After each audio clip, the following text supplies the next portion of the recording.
Hi everyone, this is Usha Rathod. I am going to start carbon and its compound. So this is the fourth lesson of class 10 CBSE board. Carbon and its compound.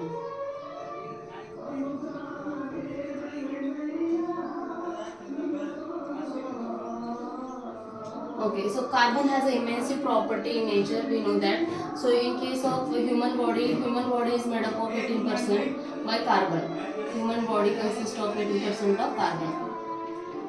Earth crust has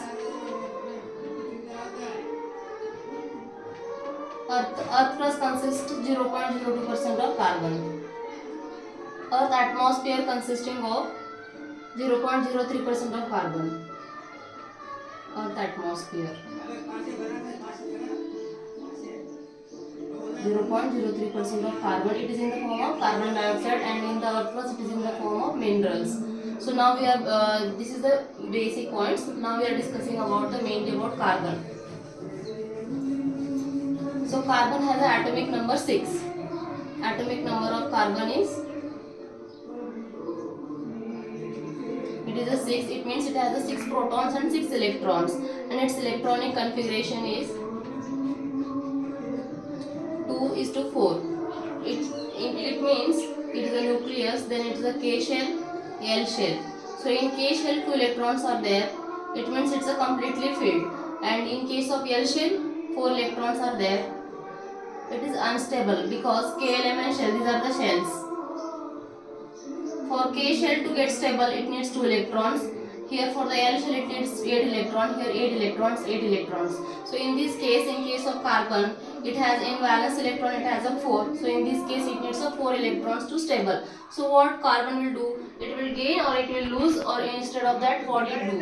So we are discussing that one. For example, now carbon is gaining. Then what happens? It will form a C4 plus cation. C4 minus anion. So in this case, it is difficult for the nucleus to hold on 6 protons with the 10 electrons. So in this case, it will not gain 4 electrons, and it could neither lose also. If carbon loses 4 electron, then it will form C4 plus cation. And it takes a lot of energy to remove the 4 valence electron from the outermost shell. So instead of losing or gaining, carbon do the sharing of its valence electron and forming a bond. So now we are discussing the bonding in carbon. So bonding in carbon.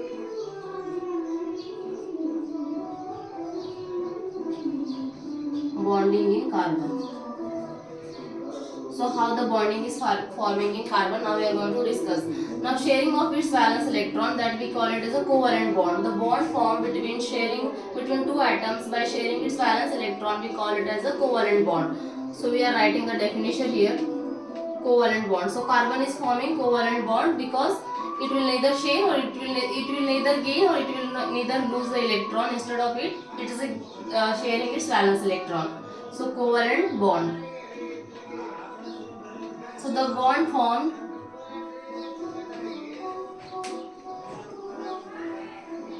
between two atoms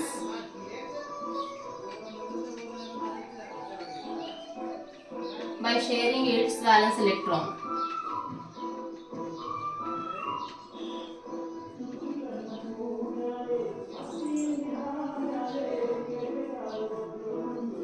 So that bond is called covalent bond. So now we are discussing some important molecules of covalent bonding. So we can take an example of H2 molecule, CO2 molecule, and N2 molecule. So in this case, hydrogen has a 1 atomic number.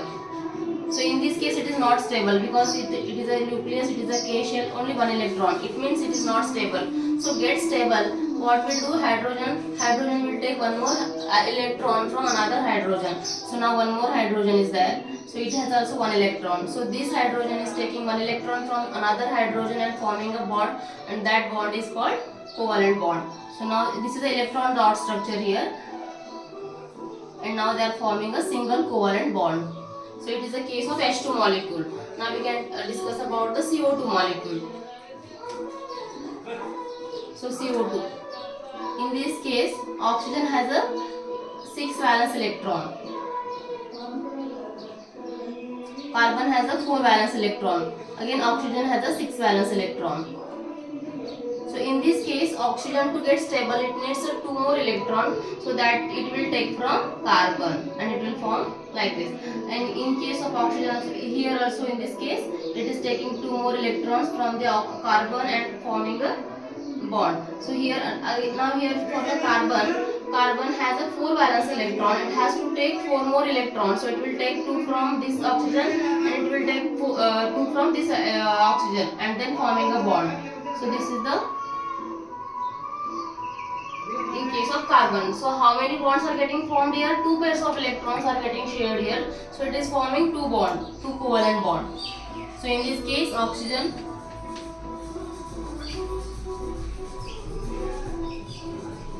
So this is the second this is the second covalent bonding, double covalent bonding.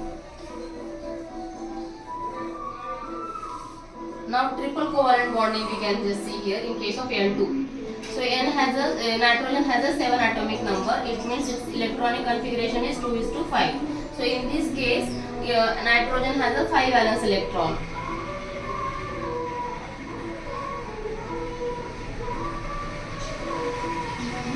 So in this case, nitrogen needs 3 more electrons.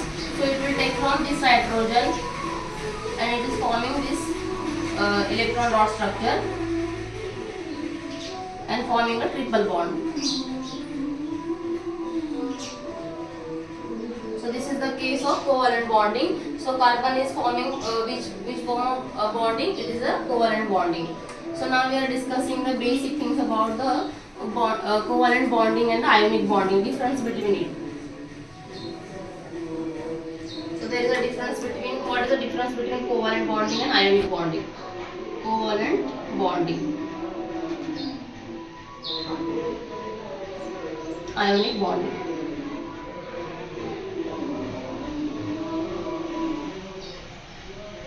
Already we discussed what is meant by covalent bonding.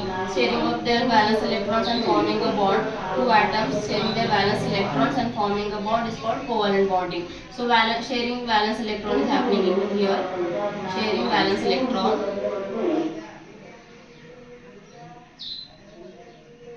In case of ionic bonding, they are transferring electrons. For example, we can take an example of NaCl. So in case of sodium, it has atomic number 11. Its electronic configuration is 281. And in case of chlorine has atomic number 17. Its electronic configuration is 287. So here in this case, for sodium it is easy to lose one electron. So it will lose one electron to get stable. So here in case of chlorine, it needs to take one electron to get stable. So it will take this one electron from sodium. So here this one electron it is taking and forming 888. So in this case it is becoming Na plus Cl minus. So this is the case of ionic bonding. Here the force of attraction is very strong. So it is a strong bond. Strong bond. Here force of attraction is very low. So it is a weak bond. It is a weak bond, and it can be broken very easily. It needs a lot of energy to break, and it has a low melting and boiling point. Low melting point, high melting point. Here is a low boiling point. It is a high boiling point. High boiling point. So this is the difference between the covalent bonding and the ionic bonding. So now again we are discussing the some important nature of the carbon. It has a versatile nature. And why it has a versatile nature? Now we are going to discuss it. So carbon has a versatile nature. Versatile nature of carbon.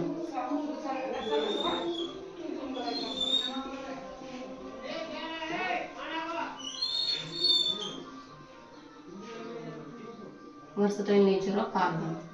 So one is, it has one property is catenation, and second one is tetravalent in nature.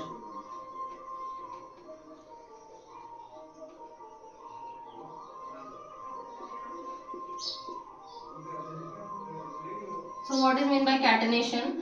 Catenation means self-linking property of carbon. Means carbon has the ability to link with another carbon or atom of any other element. So catenation is the self-linking property of carbon. Self-linking property.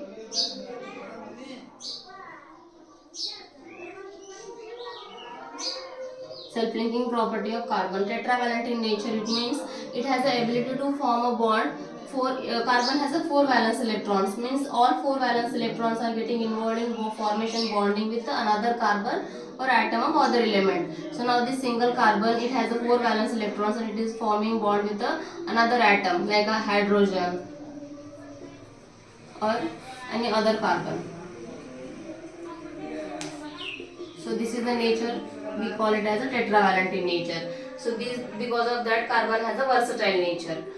Now we are discussing the allotropes of carbon.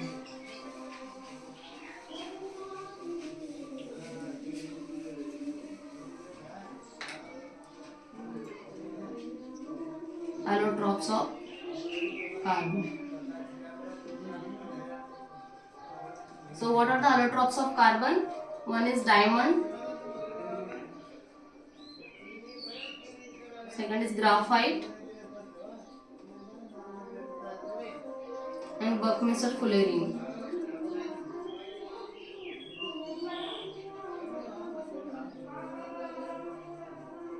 Okay, so in diamond as we know, it is a 3D structure. Very rigid structure, it is very difficult to break it. So it is a hardest substance. Hardest substance. And it is used for drilling and cutting rocks and for making jewelry also. Graphite, it is a smooth and slippery. Smooth and slippery, and it is used for greasing. In case of diamond is conducting electricity, but graphite, it is not conducting electricity, and graphite is conducting electricity. Why there is a difference between graphite and diamond, we will discuss here. In case of diamond, carbon is involving formation of bonding with another carbon because it has a 4 valence electrons. So here if all electrons are getting involved in formation of bonding, so there is a no free space and no free space for electrons. So that is the reason it will not conduct electricity. It is an insulator. But in case of graphite is involving, in case of graphite, carbon is forming bond with the 3 another carbon and 1 electron is remaining free. So this is the reason that graphite conducts electricity. This is the case, and in case of Buckminster fullerene, it is the molecule of 60 carbon atoms. So these are the allotropes of carbon we discussed. So next remaining parts we will discuss in the next session. This is the topics we discussed today. So thank you.